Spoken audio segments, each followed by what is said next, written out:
Pero iba dito sa 106.7 Energy FM Pangga. Huwag mo sabihing radyo, sabihin mo... Good morning Luzon, Visayas at Mindanao Metro and Mega Manila. At syempre good morning din sa napakaganda, napaka-sexy at syempre napakabait na DJ Lindsay. Good morning DJ Lindsay. Good morning, Baby Toby! Lindsay, Ayan. napakaganda mo ngayon as in Oo sobra-sobra, na. grabe. Actually, di ba? Oo. Ewan ko ba, too much na nga eh. Good morning naman sa iyo. Salamat Ayan. naman DJ Lindsay ha. Oo Alam niyo ba, nga. napakabait nito ni DJ Lindsay kasi bibigyan niya ako ng pabango ngayon. Ay! Eh, ang arte niya, Gustong-gusto ayaw ko niya yan. pakunin. Gusto niya daw yung sama-sama na lahat. Di ba bibigyan mo ako ng lahat ng produkto mo, di ba? Oo, pero kasi pinapapili ko na siya. Sabi ko, pili ka na dyan. Gusto mo na ba makuha ngayon? Eh, ayaw niya. Gusto niya yung sama-sama daw lahat ng Oo, produkto. gusto ko sama-sama lahat para nang sa ganoon isang anuhan na lang para magulat din naman ako paminsan-minsan. Mas gusto ko nga yung isa-isa para syempre iba-ibang post ka. Ang sama na ugali. Pumaparaan pala. Hindi, Ganun ba? yan. Well, salamat DJ Lindsay. Naiiyak talaga ako. Alam mo ba, gusto ko kasi yung Ah. mga nasa paligid ko, hindi ko sinasabi na mabaho ka, na mabango. Hindi!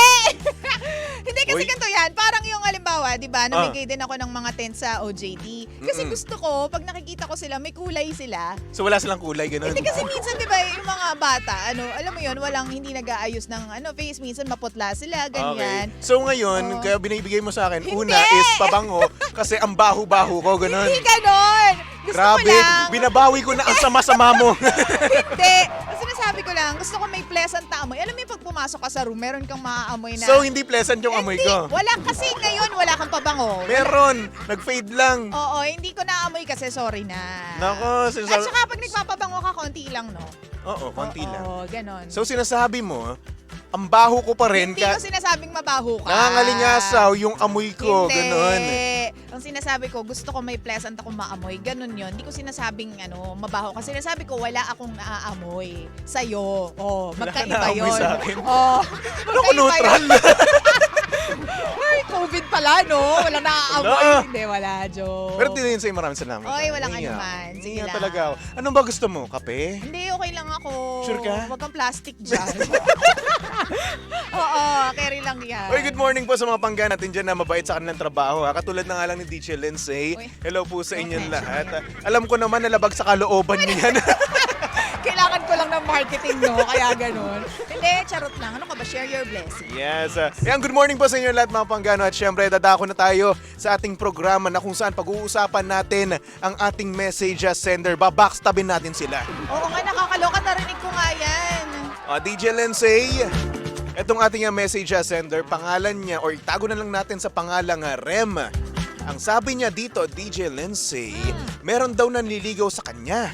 At etong nanliligaw sa kanya, ito daw yung kanyang boy of her dreams. Oh my gosh, Wow! congratulations! Sweet, di ba? Oo. Pero ngunit subalit at tapwat na DJ Lindsay, itong kanyang manliligaw na to Oh. ay madami-dami na daw ang kanyang body count. Ibig sabihin, marami na siyang Experience. naging jowa ba yan? Or I nalink sa don't kanya? know, hindi niya dinisclose. Oo. Pero siguro, expect na natin yung worst na one night stand, mga ganong bagay. Expect na natin. Diba? Okay. Siyempre, madami-dami na rin naman eh. Oo. So ayun, with this, ang tanong ko lang sa'yo, does body count truly matters? Para sa, I can only speak for myself, no? Okay. Pero dito sa case niya, ano pa nga pala ni Rema, hindi ko pa nasabi, Mm. virgin daw siya. V. Kaya nagmamatter sa kanya Yes. yung body count. Oo. Oo. So sa iyo, sa ibang babae, syempre ikaw, babae ka, di ba? Oo. Sa iyo, nagmamatter. Parang nakakapagtaka ba? Parang meron kang doubts dyan, Parang hindi, joke Doubts kung babae ako o lalaki ako, Ikaw, DJ Lindsay, para sa iyo, nagmamatter ba talaga yun? Kung ang hanap ko ay seryosohan na relasyon, it will really matter. Mm. Pero kung wala, out for playing lang ako at fling-fling lang, ganyan, yung tipong, sige, game ka ba? Game din ako. It won't matter. O, depende yan sa kung anong goal mo. Kasi kung halimbawa, ang goal nitong si Remis talagang meron na talaga siyang, alam mo yun, maging committed sa isang tao.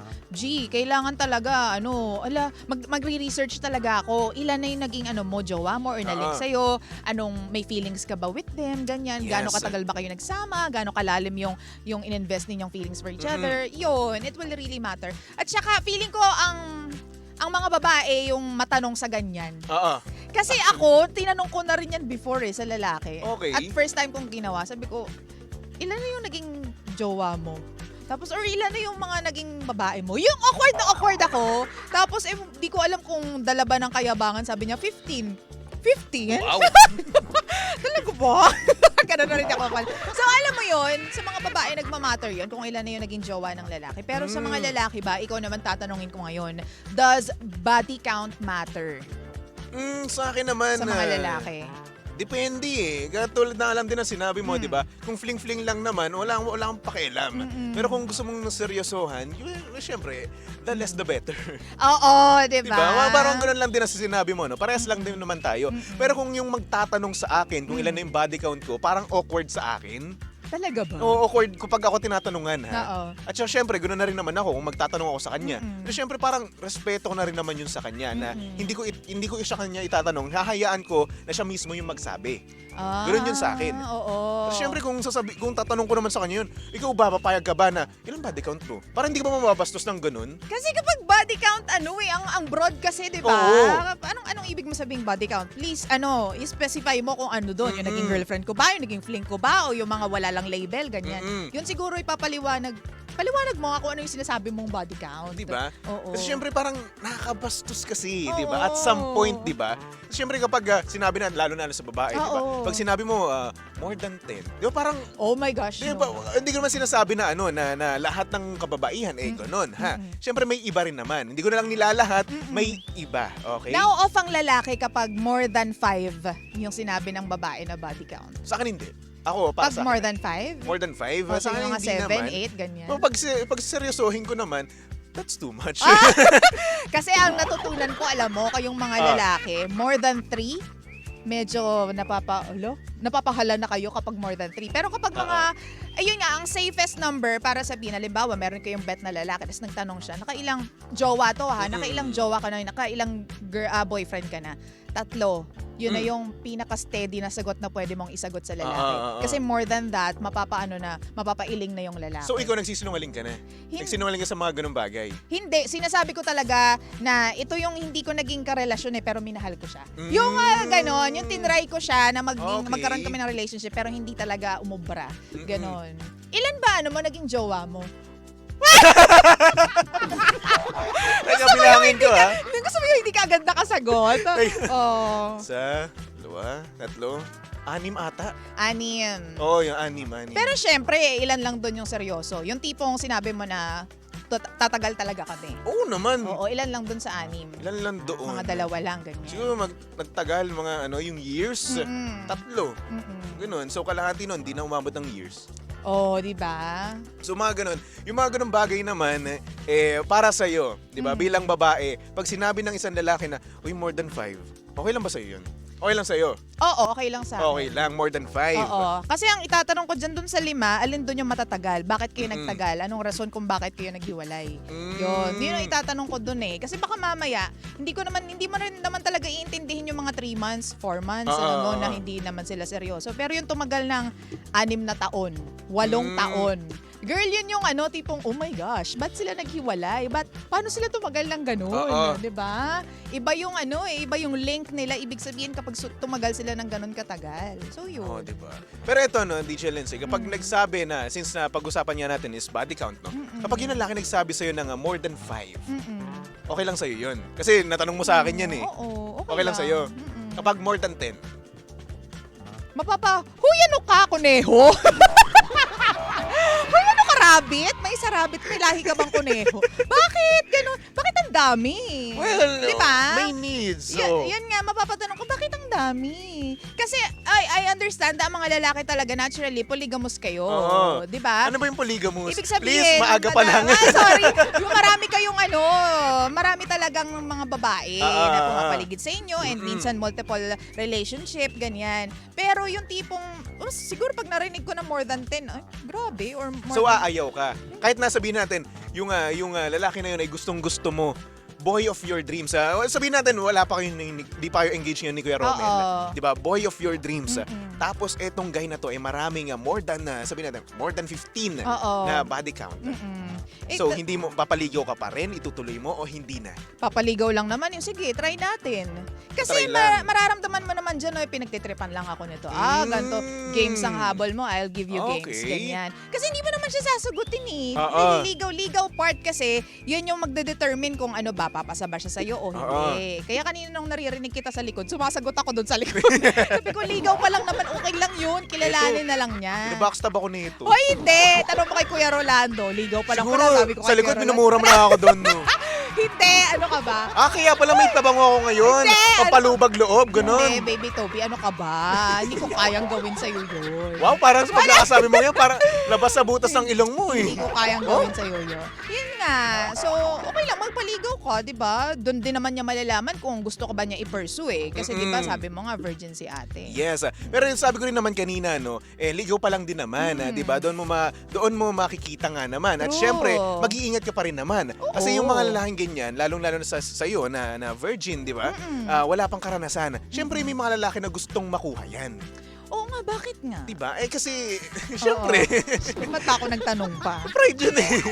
Ewan ko ba? Pero sabihin natin na, naging kayo, tapos syempre binigay sa'yo. Di ba parang kapag naghiwalay man kayo, di ba parang, ako na ano dyan. Pangit man pakinggan, no? Ang pangit man pakinggan. At syempre parang kabastusan din naman. Pero may ganun din naman talaga. Yung ibang lalaki, hindi ko nilalahat, Oo, totoo. Hindi ko nilalahat at hindi ko sinasabi yung sarili ko doon. Gigil ako sa'yo dyan sa part na yan eh. Hindi. Pero may mga, alam nyo, sa mga babae po na ganun nga yung nangyari na din, okay lang yan. I mean, para sa akin to ha, pero syempre pag iba'y nakausap ninyo, big deal para sa kanya. Kasi, alam mo, a lot of guys really do not care if you are V or not. Yes. Na, sa panahon ngayon. Actually ako wala na akong pakialam. Diba? So, wag niyong iisipin kasi yung iba, naaawa ko sa mga babae na todo iyak, na ang dumi-dumi ko na. Yung mga ganun pa rin kasi lalo na yung mga hindi, alam mo yun, walang nag-explain sa kanila ng mga katotohanan ng buhay. Wag kunin yung, don't think of yourself as somebody na naging minority na or alam mo yun, maliit yung tingin sa sarili or parang kasama na kayo sa maliit na porsyento ng mundo na ito na kawawa. Yes. Kasi alam mo yun, yung mga lalaking dadating sa buhay mo, hindi talaga sila titingin diyan kung talagang mahal ka nila, 'di ba? 'Di ba? That's me. Totoo. Kung talaga nagmamahal ka, lahat, 'di ba? Handang tanggapin ang lahat. Oo, kahit ano pa man yan, kahit yung backstory mo man, alam mo na, 'di ba? Hindi ganoon ka aya-aya. Talagang kapag nagmamahal ka, talagang aanuhin mo yan eh. Tatanggapin mo yan, di ba? Pero syempre may mga bagay din naman tayo na kapag hindi natin kinaya din naman talaga, wag natin i-push, di ba? Wag nating lokohin or hindi naman kaya kapag meron kang nalaman diyan sa nililigawan mo, na ayaw mo, di ba? At hindi mo kayang tanggapin, di ba? Kasi syempre kapag mahal mo, tatanggapin mo yan eh. Oo. Di ba? Kapag hindi mo kayang tanggapin yun, wag mo nang patagalin pa. Oo. At wag mo nang kunin yung bagay na talagang iniingatan niya. Kapag ayaw mo talaga doon sa babae. Oo. Bakit? Kasi kabastusan yun eh. Totoo. Diba? Kasi syempre, liligawan mo lang siya, jojowain mo lang siya para doon sa gusto mong makuha. Ay nako, Brad, kabastusan yan. At saka feeling ko, baby Toby, sa mga babae po na nililigawan, malaking bagay yung sabihin mo kung ano yung standards mo dun sa lalaki. Kasi dun mo malalaman kung ano ba, ready ba siyang patusin yung standards na yan, alam mo yun, mapasa yung standards na yan, or kapag ba narinig niya yan, talagang back out na agad siya, ganyan. Kasi dun mo malalaman kung talagang hanggang saan siya Yan. kapag nalaman niya yung standards mo. Ate, maraming salamat sa iyo, Ate Lindsay. Oo, totoo yan. Totoo nga naman talaga yun. No? Diba? Kapag tayo mga panggano, may naliligaw sa atin kahit boy of your dreams pa naman yan, kailangan anuhin pa rin talaga natin, mag-search tayo, kilalanin muna natin. At syempre, kung ibibigay muna natin yung ating pinakakaingat-ingatan, no? Make sure na mag-isip ka muna. Hindi lang once, hindi lang twice, hindi lang thrice, 10 times. Okay? Naku, totoo yan. Para nang sa ganun, sure na sure ka talaga doon sa gagawin mong desisyon. Oo. Siyempre, ang tagal mo namang yung hinintay di ba? Ang tagal mong inalagaan yung ganyang, yung bulaklak, di ba? Tapos ibibigay mo lang ng ganun-ganun nang walang pag-iisip dahil lang sa mga matatamis niyang salita, dahil lang sa mga ginagawa niya sa'yo. Yes, of course, may mga lalaki na gagawin talaga lahat sa'yo. Pero syempre, alamin mo muna kung kung bakit yung ginagawa. Totoo. Kasi minsan may mga lalaki hindi ko nilalahat ha. Oo. At hindi ako part ng community na yun ha. Naniniwala naman ako. Si Baby Toby iba siya, sa totoo Mabait lang. po si Baby Toby at may Bait siya. galang po siya sa mga kababaihan. Totoo. Okay? Jowable po ako. Jowable si Baby Toby, totoo yan. So back doon sa aking sinasabi, no? Ang sinasabi ko, ano mga sinasabi ko? Napakadami. Ikaw kasi nilito mo ako eh. Sabi mo, wag pinakaingat-ingatan mo yon, so wag mo basta-basta ibibigay. Ayun na nga. Oo. May mga lalaki kasi Oo. na... Ang bilis ma-distract. Oh. Ikaw kasi. May mga lalaki kasi na. O yan, May mga lalaki kasi naman. na talaga nga namang sasabihin at gagawin yung lahat-lahat para lang makuha yung pinakaingat-ingatan mo. Lalong-lalo na yung bulaklak mo. Okay? Bago bumuka, Diba? pag-isipan muna. Alright? Nakaka-distract ka, DJ Lindsay. Yung ano mo, yung kagandahan mo, Yung ibang-iba. mga bulaklak na suot mo Mga ngayon. bulaklak mo ngayon. Oo, yung mga ganyang bulaklak. Ay, wow! Hello MTRCP. Hello KBP. Joke lang po. So mga panggaya na sana naman may natutunan kayo sa mga napag-usapan namin dito ni DJ Lindsay at kayo na ang bahala sa inyong magiging desisyon sa buhay. Again, 10 times kayong mag-isip. Alright? So mga pangga, susunod na ang napakaganda, napaka-sexy at napakabait DJ Lindsay para sa programa nga Lihim ng Liham. And of course, nakasama mo at nakalandian ang hot baby boy ng radyo. Walang iba kundi si DJ Baby Toby na pwede mong stalk sa lahat ng kanyang social media accounts. Hanapin nyo lang Baby Toby 1067 sa Facebook, sa Instagram, sa TikTok, and also on my YouTube channel, DJ Baby Toby. For our next song, here's a song from Sunkissed Lola titled Pasilio, only here at your number 106.7 Energy FM. Pangga, huwag mo sabihing radyo, sabihin mo